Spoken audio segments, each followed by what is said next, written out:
साथ साथ हमारे साथ एक सरप्राइज गेस्ट भी मौजूद हैं जिनको हम आफ्टर 2 और 3 मैचेस उनको बुलाएंगे यहाँ पे आपके सामने। साथ ये भी बताएं कि 2 लोगों की प्रेडिक्शन भी ठीक हुई है क्वार्टर फाइनल की। फाइनली काफी वीक से आप लोग मेहनत कर रहे थे तो फाइनली कुछ रूल्स की वजह से तो मुझे होता है थोड़ा सा, क्योंकि लास्ट मैच में आपके सामने मैं आउट भी किस तरह हुआ, जी जी वो मेरे लिए एक बिल्कुल नई चीज़ थी। लेकिन कोई बात नहीं, एक आपने हमारा प्लेयर बैन किया है, उसका थोड़ा सा दुख है हमें, और मेरे से ज़्यादा तो उसको है जो बैन हुआ। इनिंग्स भी आपने काफी तेज तेज इनिंग्स खेली हैं। पहले मैच में तो आपको बारी नहीं मिली, दूसरे 2 मैचों में काफी अच्छी इनिंग्स खेली है आपने, तो लगता है काफी प्रैक्टिस करते रहे। सवाल मेरा ये है कि आप आउट कैसे होते, ये तो जरा बताएं नाजरीन को। ये नुमान भाई, आपने मेरी दुखती रग छेड़ी है। यकीन करें, इतनी अच्छी मैं बारी कर रहा था, 3-4 छक्के भी मैंने मारे हुए थे। सी कंपनी वाले भी दोस्त वगैरह थे, तो उनको ये हरकत नहीं करनी चाहिए थी। अस्सलाम वालेकुम जी, welcome back to another video of APL T20 podcast. एक पूरा प्रॉपर व्लॉग बनाया था हमने ग्रुप मैचेस के लास्ट वीक का, जिसमें आप लोगों ने देखा ही है कि कौन सी टीम क्वालिफाई कर गई और कौन सी टीम नहीं कर पाई। तो आज हम उन्हीं मैचों के ऊपर डिटेल एनालिसिस करेंगे और उसके साथ साथ हमारे साथ एक सरप्राइज गेस्ट भी मौजूद हैं जिनको हम आफ्टर 2 और 3 मैचेस उनको बुलाएंगे यहाँ पे आपके सामने, तो उनसे भी हाल अहवाल जानेंगे उनका। उसके साथ साथ ये भी बताएं कि 2 लोगों की प्रेडिक्शन भी ठीक हुई है क्वार्टर फाइनल की। फाइनली काफी वीक से आप लोग मेहनत कर रहे थे तो फाइनली वो वक्त आ गया है कि जिसपे आप लोगों को मिलने वाला है इनाम। तो ये 2 लोगों की प्रेडिक्शन ठीक हुई है। वीडियो में हम इसको भी आगे डिस्कस करेंगे किसकी प्रेडिक्शन ठीक हुई है और कितना कितना इनाम मिलेगा इनको। तो सबसे पहले चलते हैं जी मैचेस की जानिब। जी हारिस, बताएं जी कौन सा पहला मैच हुआ था इस वीक? सबसे पहले ग्रुप ए का मैच खेला गया हक वॉरियर्स और सुपरस्टार्स के दरमियान। हक वॉरियर्स और सुपरस्टार्स का आप लोग पॉइंट्स टेबल पर पोजीशन जानते हैं। हक वॉरियर्स सेकंड पोजीशन पर थी और सुपरस्टार्स फोर्थ पोजीशन पर थी। जब इनका मैच हुआ तो हक वॉरियर्स ने टॉस जीता और क्योंकि वो क्वालिफाई कर चुके थे तो उन्होंने टॉस जीत के पहले बैटिंग का फैसला किया और हक वॉरियर ने पहले बैटिंग करते हुए सुपरस्टार की दुर्गत बना दी और 329 रन बना डाले। 1 रन शॉर्ट रह गए ये एपीएल का हाईएस्ट टोटल बनाने से। 330 रन एपीएल का हाईएस्ट टोटल है जो आईसी स्पोर्ट्स ने बनाया हुआ है। अगर आप देखें उनके बैट्समैन की तरफ तो उस्मान जट ने 25 बॉल्स पर 79 रन बनाए। मैं आपको काट रहा हूँ, ये अनलकीली हुआ कि उनसे ये हाईएस्ट स्कोर नहीं बनने वाला था। 2 बॉलों पे 2 रन ही चाहिए थे तो उमर स्ट्राइक पे थे, उसने शॉट मारी और अनलकीली एक अननाउन कोई फील्डर थे वहां पे, उनको वो बॉल लग गई। आंख बहुत बुरी तरह जख्मी हो गई थी। शॉट तो ऐसी जा रही थी कि उस पे चौका ना भी मिलता तो 2 रन तो इजीली मिल बिल्कुल ऐसे ही है। तो वो सिंगल हो गई उस बॉल पर। नेक्स्ट बॉल पे जाहिद खान, जो कि वैसे ही हमेशा शुगर मेले में रहते हैं, उन्होंने आके एक नॉन सीरियस प्लेयर, उन्होंने एक हाथ से शॉट खेली और वो बॉल जाया हो गई, इस वजह से ये रिकॉर्ड नहीं टूट सका। बिल्कुल जी, एक अच्छा मौका उन्होंने गवा दिया हाईएस्ट स्कोर बनाने का एपीएल की हिस्ट्री का। उस्मान जट ने 25 बॉलों पर 79 रन किए, समी खान ने 35 बॉल्स पर 79 रन किए और उमर ने 19 बॉलों पर 48 नॉट आउट रन बनाए। अब आप अंदाजा लगा ही लें कि जब एक टीम 329 रन बना रही है तो वहां पर हम बॉलिंग को डिस्कस करके क्या करेंगे। वहां पे बॉलिंग को डिस्कस करने का कोई फायदा नहीं होगा क्योंकि सब बॉलर्स को बहुत ज्यादा रन लगे हैं। जब सुपरस्टार चेज करने आई तो उन्होंने नुमान आपके व्लॉग में कहा कि अभी आप थोड़ी देर बाद व्लॉग बनाएंगे कि हाईएस्ट टारगेट चेज हो गया एपीएल का, लेकिन ऐसा नहीं हो सका। सुपरस्टार की टीम सिर्फ 257 रन बना सकी, जिसमें 24 बॉलों पर 57 शाहिद ने किए, 44 किया 12 बॉल्स पर राशिद कश्मीरी ने और हाफिज इरफान ने किया 44 19 बॉल्स के ऊपर। अब रन इन्होंने भी कर दिए काफी ज्यादा, इसलिए बॉलर ऐसा कोई खास था नहीं हक वॉरियर्स का भी जिसका हम कह सकें कि उसने बहुत अच्छी बॉलिंग की। अलबत्ता साजिद हक ने 4 आउट जरूर किए हैं, हालांकि वो काफी एक्सपेंसिव साबित हुए। इस तरह इस मैच के man of the match Usman Jatt रहे जिन्होंने एक उम्दा इनिंग्स खेली और इसी तरह हक वॉरियर्स ने टेबल पर सेकंड पोजीशन पर ही खत्म किया इस राउंड मैचेस को और चौथे नंबर पर ही फिनिश किया सुपरस्टार्स ने। इसके बाद चलते हैं जी दूसरे मैच की जानिब जो हुआ ईगल 11 वर्सेस पिच स्ट्राइकर के दरमियान। ईगल 11 जब बैटिंग पर आई, पहले तो आते ही उनके 47 पे 4 आउट हो चुके थे, गालिबन 8 ओवर्स के करीब। तो मुझे लग रहा था ये तो अब यहाँ पे ही खत्म हो गया मैच, ये शायद मुश्किल से 100-120 बना पाएंगे। लेकिन उसके बाद ईगल 11 ने काफी अच्छी फाइट शो की और उनके बैट्समैन मुनीब, उन्होंने आगे काफी तेज इनिंग खेली। 17 बॉल्स में 32 रन बनाए, 4 छक्के लगाए और उसके बाद अली सुहेल ने 18 रन बनाए। फिर खिजर ने आके काफी अच्छी इनिंग खेली, 25 बॉलों पे 43 रन बनाए। उसके बाद 9वें नंबर पे आने वाले मुजीब ने भी काफी तेज इनिंग खेली, 13 बॉलों पे 36 रन बना दिए। और इसी तरह ईगल 11 एक बहुत ही अच्छा टोटल बनाने में कामयाब हो गई थी 220 रन का, और पिच स्ट्राइकर के लिए 221 रन का टारगेट उन्होंने सेट किया। जो बज़ाहिर मुझे तो ये लग रहा था देख के कि पिच स्ट्राइकर की बैटिंग इस तरह किया वो चेज कर लेते हैं, उन्होंने लास्ट में 270 रन गालिबन चेज किए हैं, तो उनके लिए टारगेट कोई मुश्किल नहीं होने वाला। और उसी तरह ही हुआ, इजीली ये टारगेट 17 ओवर में चेज कर लिया पिच स्ट्राइकर ने। 7 गुल ओपनर आए, उन्होंने 37 रन बनाए 22 बॉलों पे, 4 छक्के 2 चौके रहे। उसके साथ रजा ने काफ़ी अच्छी इनिंग खेली, 32 बॉलों पे 70 रन बना दिए, 9 छक्के लगाए और 1 चौका लगाया। उसके बाद 2 डाउन पे आने वाले मियां तलहा ने भी काफ़ी तेज़ इनिंग खेली, 64 रन 29 बॉलों पे, और उसके बाद फैजी नॉट आउट गए 28 रन 15 बॉलों पे। उसी के साथ ये इजीली ये टारगेट चेज किया पिच स्ट्राइकर ने, और ईगल 11 इस टूर्नामेंट में बगैर कोई मैच जीते घर को लौट गई वापस। फैजी इस मैच के Nomi गालिबन man of the match रहे, क्योंकि उनकी ऑलराउंड परफॉर्मेंस थी। उन्होंने बैटिंग में रन्स भी किए हैं और बॉलिंग में उन्होंने विकेट्स भी ली हैं, तो इसलिए ऑलराउंड परफॉर्मेंस पर उन्हें मैन ऑफ द मैच दिया गया। इसी के साथ चलते हैं अपने तीसरे मैच की जानिब, किंग्स 11 वर्सेस शाहीन 11। किंग्स 11 के लिए अभी ये मैच जीतना ज़रूरी था, लेकिन अगर मगर की सिचुएशन उनके पास मौजूद थी, अगर सी कंपनी हारती तो ये आगे जा सकते थे, और बिल्कुल कुछ ऐसा ही हुआ। शाहीन 11 ने टॉस जीतकर बैटिंग की, और बैटिंग करते हुए उन्होंने काफ़ी अच्छा लिया। फ़हीम भाई और उनके साथ मौजूद थे नसीब खान, तो बताएं हारिस क्या क्या किया उन्होंने। नसीब खान ने 24 बॉलों पर 50 रन किए, जबकि फहीम भाई ने 41 बॉलों में 66 रन किए, और इसी के साथ फहीम भाई टूर्नामेंट के टॉप स्कोरर भी इस टाइम तक बन चुके हैं। उनके अलावा अली शेर शाह ने भी 18 बॉलों पर 42 रन बनाए।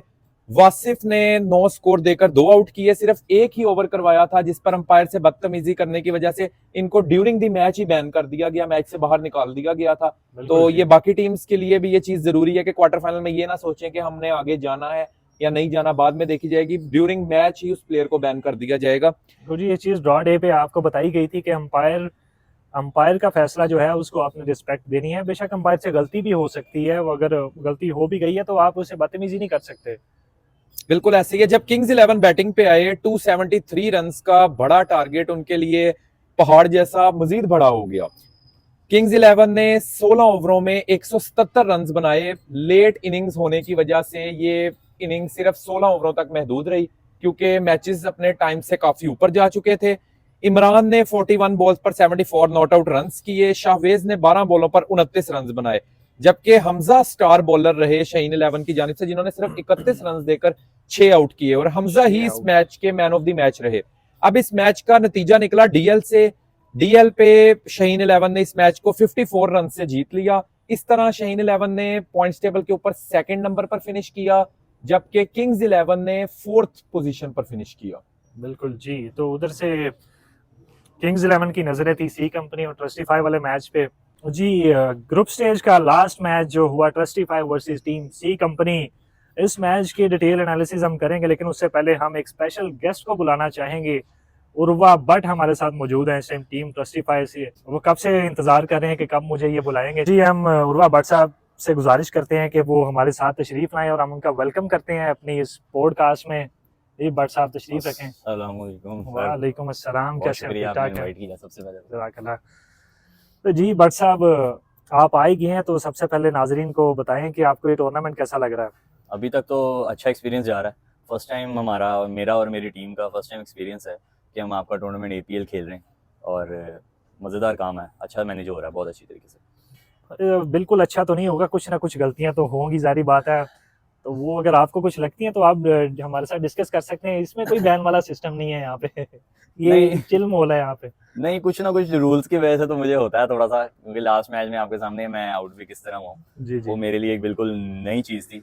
लेकिन कोई बात नहीं, एक आपने हमारा प्लेयर बैन किया, उसका थोड़ा सा दुख है हमें, और मेरे से ज़्यादा तो उसको है जो बैन हुआ। लेकिन चलें, कोई बात नहीं, थोड़ी सी उसकी भी गलती हो सकती है, तो हम इस चीज़ को साइड पे करते हैं। बिल्कुल जी। तो भट्ट साहब आपने मैच खेले हैं, इनिंग्स भी आपने काफ़ी तेज़ इनिंग्स खेली हैं। पहले मैच में तो आपको बारी नहीं मिली, दूसरे 2 मैचों में काफ़ी अच्छी इनिंग्स खेली हैं आपने, तो लगता है काफ़ी प्रैक्टिस करते रहते हैं आप। प्रैक्टिस तो सच क्या होनी है, क्रिकेट खेल खेल के ही क्रिकेट ठीक होती है। लेकिन ये है कि पहले मैच में आपके खिलाफ ही हमारा मैच था। जी जी। उस मैच में ऊपर से ही मैच खत्म हो गया था, लेकिन उसमें जैद भट्ट और राना नुमान, फिर उसके बाद अजीम आया, वो अच्छी बारी लेके थे, नीचे तक आई नहीं, मैच ही नहीं आया। लेकिन उसके बाद जब आया तो अल्हम्दुलिल्लाह रन्स किए हैं। टीम को सबसे ज़्यादा ज़रूरत थी उस टाइम रन्स करने की, तो अल्हम्दुलिल्लाह डिलीवर किया था। चलें जी, उम्मीद करते हैं कि आगे भी आप ऐसी अच्छी परफॉर्मेंस देते रहेंगे अपनी टीम के लिए और अपनी टीम को फाइनल तक पहुंचाएंगे। फाइनल नहीं जीतना इंशाल्लाह। जीतने का तो हम नहीं कहेंगे ना, वो तो हम भी उम्मीदवार हैं उसके। ये भी है, फाइनल तक लेकिन पहुंचने का कहेंगे हम। लेकिन इतना आसानी से जीतने नहीं देंगे। चले जी, ये तो अभी तो पहले क्वार्टर फाइनल्स का मरहला पार करना है। आपके लिए तो इजी होगा, हमारे लिए थोड़ा सा टफ है। नहीं नुमान भाई, क्रिकेट में कुछ भी हो सकता है। बेशक हम लोग 4 मैच जीत के टेबल टॉप कर रहे हैं, कुछ भी हो सकता है क्रिकेट में। अगर आप ऑन पेपर अच्छे भी हो ना, लेकिन कभी कभी ड्यूरिंग मैच इस तरह की गेम हो जाती है कि कुछ नहीं कोई कह सकता। तो हम कोई बड़ा बोल नहीं बोलेंगे। बेशक हम ऑन पेपर जिस टाइम अच्छा जा रहे हैं, सबकी परफॉर्मेंसेस भी हो रही हैं, लेकिन किसी टीम को हल्का नहीं लेना। इंशाल्लाह नेक्स्ट मैच में भी इसी फ्लो के साथ और अच्छी परफॉर्मेंस दे के मैचेस जीतने। बिल्कुल जी। बट साहब, मेरा यहाँ पे आपसे एक सवाल है। पहले मैच के अंदर हमारे साथ आप लोगों का मैच था, तो मैंने देखा, जब प्लेयर्स हम देखते हैं ना सुबह जाके कि अगली टीम के कितने प्लेयर्स आए हुए हैं, तो मैंने आते ही नुमान से पूछा कि यार ट्रस्टीफाई के कितने प्लेयर्स हैं, उनके पास शर्ट्स कंप्लीट हैं या नहीं है। तो हमने देखा कि आपके 16 प्लेयर्स आए हुए हैं, 16 के 16 शर्ट्स के अंदर मौजूद थे। तो आहिस्ता आहिस्ता वो कम होते जा रहे हैं। नहीं, बिल्कुल आपने सही कहा। पहला मैच हमारे लिए बिल्कुल एक नया टूर्नामेंट था और जितना टाइम का हमें सुना गया था कि भाई टाइम पे पहुंचना है वरना टीम डिस्क्वालीफाई हो जाती है, तो इसलिए हमने पहले मैच में तो सबने पंक्चुअलिटी दिखाई थी। लेकिन उसके बाद बीच में एक दो लड़कों का और भी टूर्नामेंट्स वगैरह चल रहे थे, तो इस वजह से भी दूसरा लड़के फिल्में बड़ी कराते हैं यार हमारे यहाँ। क्या कहें अब उनको यार। लास्ट मैच जो हुआ था हमारा ग्रुप स्टेज का, टीम ट्रस्टीफाई वर्सेस टीम सी कंपनी, तो बट साहब बताएं इस मैच का हाल हवाल नाजरीन को, कैसा ये मैच हुआ, क्या क्या हाइलाइट्स रही उसमें? हमारे मैच तो अच्छा हुआ था, मतलब 203 उन्होंने किया था। पहले सी कंपनी की बारी आई थी, हम लोग बॉलिंग कर रहे थे और 8 लड़कों के साथ हम खेल रहे थे। बिल्कुल, हमारे टोटल 9 थे और मैं व्लॉग कर रहा था, तो हम 8 हो गए थे। 4 ओवर पावर प्ले में कोई फील्डर बाहर नहीं था। बिल्कुल, एक बेचारा हमारा कवर वाली साइड पे एक लड़का यासिर खड़ा हुआ था, वही पूरी बाउंड्री पे भागी जा रहा था। लेकिन फिर भी हमारी बॉलिंग और अकॉर्डिंग टू फील्डिंग के हिसाब से स्कोर इतना ज्यादा नहीं था। 203 उन्होंने किया था, जिसमें से अदील 71 करके गया था। उम्मीद नहीं थी मुझे अदील से, लेकिन अच्छी बारी ली उसने, बहुत प्यारे छक्के किए थे उसने। आपने तो उसको एक तो बाउंसर भी मारा था।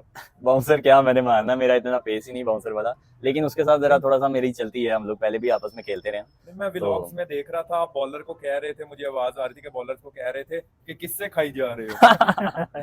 वो बस उसके साथ मेरा प्यार है, उसको पता है। वैसे वो मेन वैसे बॉलर है, लेकिन वो बैट्समैन बन गया, तो अच्छी बात है। 71 उसने किया। 2-3 मैचों में बॉलिंग खत्म हो गई है, शायद आपको पीछे पी ब्लॉक में भी आपने एक मैच देखा। बाकी मेरा फ्रेंड फाद भट्टी, मैं जब देखता था और अदील बॉल कर रहा होता था और फाद भट्टी बैटिंग कर रहा था और सिर्फ छक्के की आवाज आती थी, तो अदील को मैंने ये कहा था कि यार ये हरकत मुझे पसंद नहीं आ रही, लेकिन चलें कोई बात नहीं। लेकिन बैटिंग उसने अच्छी की, मुझे इस चीज की खुशी है। और सब एक और सवाल है मेरा यहाँ पे आपसे, जब आपके 9 प्लेयर्स मौजूद थे, तो अगर आपको ये उम्मीद थी कि आपके बाकी प्लेयर्स आ जाएंगे, तो आप लोगों को पहले बैटिंग करनी चाहिए थी बजाय के फील्डिंग करने के? नहीं, हमारे प्लेयर्स का नहीं हमें पता था कि वो आएंगे कि नहीं आएंगे। वो अल्लाह की तरफ से ही आ गए। उन्होंने फोन शून देख लिया या वो उनकी नींद खुल गई, तो ये था कि फिल्में देते हैं सारे। 6 बजे मैच होता है तो 5 बजे सो जाते हैं। लेकिन ये है कि टाइम टू टाइम आ गए, वो उनकी मेहरबानी है। तो हमारे कप्तान का डिसीजन है जी। कप्तान ने हमारे जो कह देना है, हमने एज इट इज वो करना है। कप्तान ने कहा बॉलिंग करनी है, हमने कहा ठीक है भाई, हम 8 लड़कों के साथ बॉलिंग कर लेंगे, कोई मसला नहीं। तो फाइनली जैद बट को आपने बॉलिंग करवा दी है पूरे टूर्नामेंट में। ये शायद पहले मैच में उसको करवाई नहीं, है, जैद ने दूसरे मैच में बॉलिंग किया, किंग्स 11 में। हाँ जी, एक किंग्स के खिलाफ की थी। तब भी हमारे लड़के शॉर्ट थे, बॉलर्स कम थे, तो जिसकी वजह से 2 ओवर शायद मैंने किए थे और जैद ने भी बॉलिंग की थी।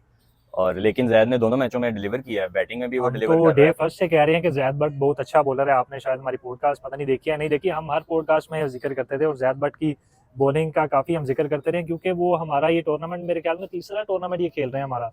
पहले एक मॉडल टाउन की टीम थी, उसकी टीम में से ही आया था, फिर शाहीन 11 से उन्होंने खेला और अब इस दफा वो आपकी टीम से खेल रहे हैं। तो वो एक अच्छे बॉलर है, आप उनको नॉकआउट्स में बॉलिंग करवा सकते हैं, आपके लिए फायदेमंद होगी। बिल्कुल 3 आउट किए हैं उसने मुश्किल कंडीशन में, जहाँ पे दूसरी टीम स्कोर कर रही थी, लड़के कम थे, तो मजा आया जैद बट की भी बॉलिंग देखने का। बिल्कुल जी। सब 2 मैचेस में मैंने आपकी टीम की फील्डिंग देखी है, एक तो जो हमारे साथ मैच हुआ था और एक ये मैच। मैंने देखा है कि आप लोगों की फील्डिंग जो है ना, वो कैचिंग में बहुत गंदी है। बहुत जो इजी कैच भी होता था, मैं पीछे खड़ा होकर बोल रहा था ये तो हो गया, ये तो हो गया, वो भी छोड़ देते थे। सनी भाई, मैं ना 2 साल से व्लॉग्स बना रहा हूँ। जो आपकी ऑडियंस में भी अगर कोई लोग हमारे व्लॉग्स फॉलो करते होंगे ना, तो उनको पता है कि बट 11 कैच नहीं पकड़ती। अगर बट 11 की फील्ड में, या अब तो ट्रस्टीफाई से हम लोग टूर्नामेंट में आए हुए हैं ना, तो बाउंड्री पे जो फील्डर खड़ा हुआ है ना, वो उसको भी पता है कि उसने कैच नहीं पकड़ना। वो बस ये है कि बचपन से ही चलता आ रहा है। बेसिकली 2 कैच छोड़े हैं फरजाद ने, तो उसको हम बहुत अरसे से जानते हैं, वो कैचेस नहीं ड्रॉप करता होता, पर 2 कैचेस जब उसने ड्रॉप किए तो मैं देख के परेशान हो गया कि यार इसने कैसे कैच छोड़ा। शायद आपके खिलाफ वो कैच पकड़ता हो, हमारे खिलाफ तो वो कैच पकड़ता नहीं है। हम तो ये कहते हैं कि भाई तू पकड़ लिया कर कोई, लेकिन नहीं आप काफी अच्छी फील्डिंग करते रहे हैं वो। नहीं अच्छा फील्डर है वो, अच्छा। लेकिन फरजाद का एक बहुत बड़ा मसला है, मैं उसको भी सुन रहा होगा, मैं उसको भी बताना चाहता हूँ। इस मैच में वैसे क्रंच मोमेंट पे कैच छोड़ेगा ना, कि मतलब जिस टाइम उम्मीद भी नहीं ना कर सकते। दूसरा वो बहुत मुश्किल फील्डिंग पोजीशन पे खड़ा हुआ था, 3-4 विकेटें लगी होती हैं, तो जब बड़ा हटाते जा रहा होता था, मैं देख रहा था। लेकिन फिर भी उसने इस मैच में फारूक का कैच पकड़ा था, एक कैच उसने पकड़ा है, और उसके बाद एक 6 जो उसने सेव किया ना, वो आउटस्टैंडिंग था। वो उसका कोई बयान ही नहीं कर सकते आप। सी कंपनी की इनिंग्स तो आपने बता दी। हाफवे स्टेज पर टारगेट देखकर क्या सोच रहे थे, और दूसरी इनिंग में जब 3 आउट जल्दी हो गए उस टाइम क्या आप लोग सोच रहे थे? बेसिकली जब हमें पहले तो हम बिल्कुल ठीक चल रहे थे, अकॉर्डिंग टू कंडीशंस हमें स्कोर इतना नहीं लगा हुआ था। लेकिन दरमियान में एक ओवर में मुझे 20 लग गया, फिर उसके बाद अरम को 15 लग गया, फिर जैद को भी 15-18 लग गया। तो वहां पे ना एकदम से 3 ओवर में गेम बड़ी चेंज हो गई। वो फिर अल्लाह की करनी हुई कि हमारे 2 बॉलर वापस आ गए, मैच में आ गए। मीर भट्ट आ गया और उसके बाद हमजा बख्शी आ गया। तो वो उन दोनों के आने की वजह से ना थोड़ा सा मीर भट्ट को थोड़ा सा स्कोर पड़ गया था। लेकिन ये है कि बॉलर ही होता है, स्कोर कम लगे ज्यादा लगे कोई मैटर नहीं करता। हमजा बख्शी के 2 ओवरों ने बहुत गेम चेंज किया, उसको 2 ओवरों में सिर्फ 10 के 11 के अराउंड स्कोर लगा था। वरना अगर वहां पे किसी और जाते तो मुश्किल खड़ी हो बिल्कुल, अगर वहां पे कोई मैं ओवर करता या कोई भी ओवर करता, तो शायद वो स्कोर 200 से ज्यादा 230-40 हो सकता था, और फिर वो चेज होते हुए मुश्किल होना था। बिल्कुल जी। बैटिंग की अगर बात करें तो जैद भट्ट काफी गुस्से में थे इस मैच में। जैद भट्ट का गुस्सा होना बनता था, क्योंकि उससे पहले मैं आउट हुआ था, और आपको पता है मैं किस तरह आउट हुआ था। आप एक डायलॉग बार-बार बोल रहे थे पीछे से, वो मैं सुनना चाहूंगा। वो मैं ऑडियंस को ये बताना भी चाहूंगा कि वो व्लॉग में नहीं आ सकता, क्योंकि अब वो मैं व्लॉग करता हूँ, जिनको नहीं पता, तो मैंने बड़ा अच्छा व्लॉग बनाया था पूरा, लेकिन वो अनफॉर्चुनेटली वो व्लॉग डिलीट हो गया दूसरी इनिंग का, तो वो लग नहीं सकेगा मेरे चैनल पे।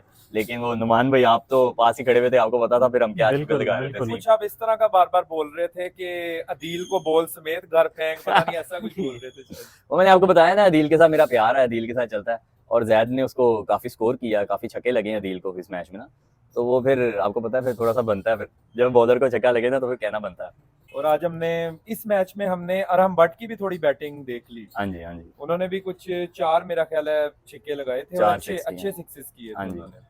अरहम बहुत अच्छा बैट्समैन है, वो माशाल्लाह प्रैक्टिस भी बहुत अच्छी करता है, सारे उसको देखते हैं, सारे जानते हैं उसको। लेकिन बस उसका थोड़ा सा कॉन्फिडेंस का इशू है, वो कभी कभी अपना कॉन्फिडेंस शेक कर देता है। लेकिन वो इंशाल्लाह थोड़ा सा एक्सपीरियंस के साथ साथ उसका वो चीज़ भी बेहतर हो जाएगी। वो हमारी टीम का बड़ी नीचे से स्ट्रेंथ है, हमें बड़ी स्ट्रेंथ दे सकता है बैटिंग में। वो मैं देख रहा था जब आप उसके पास जा रहे थे तो वो बैटिंग कर रहा था, कह रहा था मुझे बैटिंग कर लेने तो फिर आना इधर। वो व्लॉग करते करते होता है, लोगों का फोकस हटता है, लेकिन वो कहता है कि भाई जब मैं बैटिंग कर रहा हूँ मेरे पास ना आया करो, तो फिर हम अवॉइड करते हैं उस चीज़ को। बट साहब, अपनी टीम के अलावा इस टूर्नामेंट के अंदर सबसे स्ट्रॉन्ग टीम कौन सी देख रहे हैं? सनी भाई, अभी तो मेरे ख्याल से दूसरे ग्रुप से आईसी स्पोर्ट्स ने 4 कंसेक्यूटिव मैचेस विन किए हैं, और जैसे हमने 4 कंसेक्यूटिव मैचेस विन किए हैं, तो मेरे ख्याल से सेमीफाइनल, अगर हम क्वार्टर जीते हैं तो मेरे ख्याल से सेमीफाइनल हमारा उन्हीं के साथ पड़ेगा। तो मेरे ख्याल से वही सबसे बड़ा मैच मैं समझ सकता हूँ होगा। बिल्कुल, इस टूर्नामेंट का सबसे बड़ा मैच होगा वो जी। बाकी टीमें भी अच्छी हैं, किसी को हल्का नहीं लेना चाहिए, लेकिन अकॉर्डिंग टू ऑन पेपर्स अगर देखा जाए तो वो भी अनबीटेबल है और हम भी अनबीटन है, तो अच्छा मैच होगा वो। तो सबसे लास्ट में एक आखिरी सवाल मेरा ये है कि आप आउट कैसे हुए थे, ये तो जरा बताएं नाज़रीन को। ये नुमान भाई, आपने मेरी दुखती रग छेड़ी है, यकीन करें, इतनी अच्छी मैं बारी कर रहा था, 3-4 छक्के भी मैंने मारे हुए थे, लेकिन वो रूल का आप लोगों में ही मैंने पहली दफा देखा है। वैसे तो क्रिकेटिंग रूल है ये, लेकिन टेप बॉल में इतना फॉलो नहीं किया जाता। Obstructing the field, handling the ball से भी आपका भाई आउट हो गया, और समझ नहीं आई मुझे कि मैंने बॉल रोकी है, और मैंने उसको आराम से ऐसे करके बॉल पकड़ाया है जेस्चर में कि यार अच्छा चल, क्यों इतनी मेहनत करेगा, वहां से इधर आएगा। वो कहता है हाउस दैट जी, लो जी सनी भाई अंपायर खड़े थे, उन्होंने कहा चलो जी भाई साहब आए। बड़ी न्यू चीज थी मेरे लिए, क्योंकि आपको पता है T20 में या क्रिकेट में इतना ये टेप बॉल में यूज नहीं होता। बिल्कुल। तो लेकिन वो बेशक क्रिकेट का रूल है, लेकिन ये स्पोर्ट्समैन स्पिरिट के खिलाफ है, मैं ये समझता हूँ। वहाँ पे सी कंपनी वाले भी दोस्त वगैरह थे, तो उनको ये हरकत नहीं करनी चाहिए थी। बेशक उनके लिए डू एंड डाई सिचुएशन थी उनके लिए, बेशक उनके लिए डू एंड डाई सिचुएशन थी, लेकिन फिर भी एक आपका रिलेशन होता है, आपका मुंह प्यार होता है, तो अगर हम लोग होते तो कभी भी इस तरह की हरकत ना करते। लेकिन चलें, उनका अपना मर्जी है।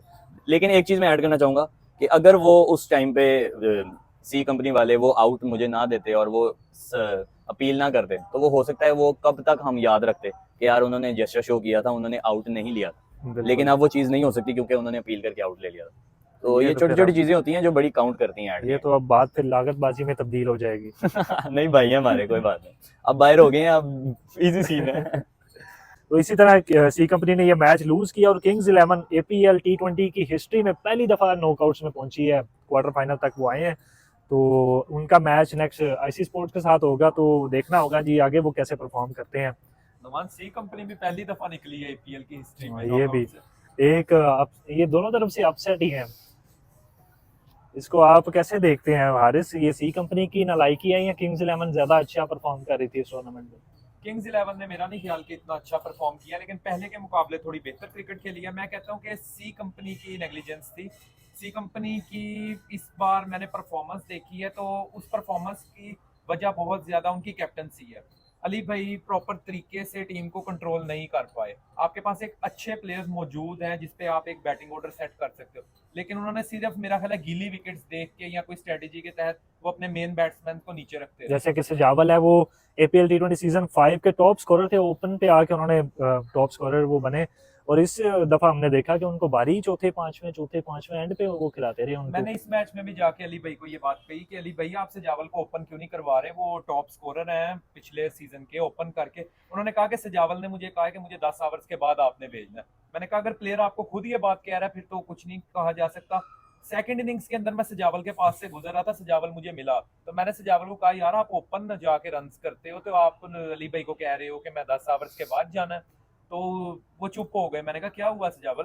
तो कहता मैं सोच रहा हूँ मैंने अली को ये कब कहा था। यार तो बस फिर क्या कह सकते हैं, हर कैप्टन अपनी एक स्ट्रेटेजी से चलता है। उन्होंने अपनी स्ट्रेटेजी बनाई और उसका नतीजा उनके सामने। पहले एपीएल की हिस्ट्री में पहली दफा वो नॉकआउट से पहले ही बाहर हो गए। ग्रुप स्टेज पे ही 5 टीमों में से एक टीम बाहर निकलनी थी और वो टीम सी कंपनी निकली यहाँ से।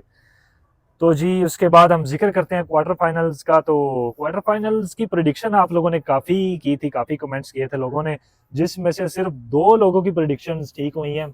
हमारा सवाल ये था व्हाट्सएप के, क्वार्टर फाइनल्स किन किन टीम्स के दरमियान होंगे, तो काफ़ी उस पर लोगों ने कमेंट्स किए थे। तो 2 लोगों की प्रिडिक्शन ठीक हुई हैं, एक उमर गुलजार हैं और एक अली भट्ट हैं। तो ये जो 2 लोग हैं ये हमसे रब्ता कर सकते हैं। हम यकीनन उनके पास हमारा नंबर भी होगा, अगर नहीं है तो नंबर मैं यहाँ पे अपनी पॉडकास्ट में शेयर कर दूंगा। वो हमें अपनी जीमेल आईडी दिखा के हमसे रब्ता कर सकते हैं और हम उनको नेक्स्ट पॉडकास्ट में इनवाइट कर लेंगे और साथ उनको इनाम भी देंगे। इनाम कितना देते हैं? 5000 इनाम था इसका, और अच्छा। जो अब दोनों पे डिवाइड हो जाएगा। अच्छा, तो ये दोनों प्लेयर्स को हम इनाम देंगे वेरी नाइस। और उसके साथ साथ उनसे कुछ सवाल भी कर लेंगे जैसे आपसे किए, मजेदार किस्म के। दूसरे सवाल भी जो हमने पूछा हुआ है नुमान, जो 10,000 के लिए सवाल पूछा है, उसके भी लोगों ने काफी आंसर्स किए हुए हैं। जी बिल्कुल, उसका लोगों को, कुछ लोगों को शायद पता नहीं था कि उसका टाइम सिर्फ सैटरडे तक का था, सैटरडे रात 12 बजे तक। तो उसमें भी लोगों ने काफ़ी कमेंट्स किए और कुछ लोगों के संडे को भी कमेंट्स आए हैं। तो संडे वाले कमेंट्स हम उसको नहीं देखेंगे, उससे पहले वाले जिन लोगों ने कमेंट्स किए हैं उसकी बेस पे हम ये 10,000 का प्राइस भी देंगे अगर किसी का कमेंट वो ठीक हुआ तो। Very nice. थे पीएल टी20 सीजन 6 के लास्ट ग्रुप मैचेस के रिजल्ट्स पर डिस्कशंस। बट साहब हमारे पास मेहमान मौजूद थे, उनके साथ हमने बहुत मजे की बातें की, जैसा उनका एक्सपीरियंस चल रहा है इस टूर्नामेंट के अंदर वो भी हमने उनसे पूछा। नेक्स्ट वीक होने जा रहे हैं हमारे क्वार्टर फाइनल्स, जो कि आप देख सकेंगे नेक्स्ट वीडियो के अंदर। उन पर हम एनालिसिस करेंगे, कौन सी टॉप टीम्स हैं, कौन से प्लेयर्स टॉप पर जा रहे हैं, ये सब आपके साथ डिस्कस करेंगे। और इसी के साथ हम लोग चाहते हैं आपसे इजाजत। अल्लाह हाफिज।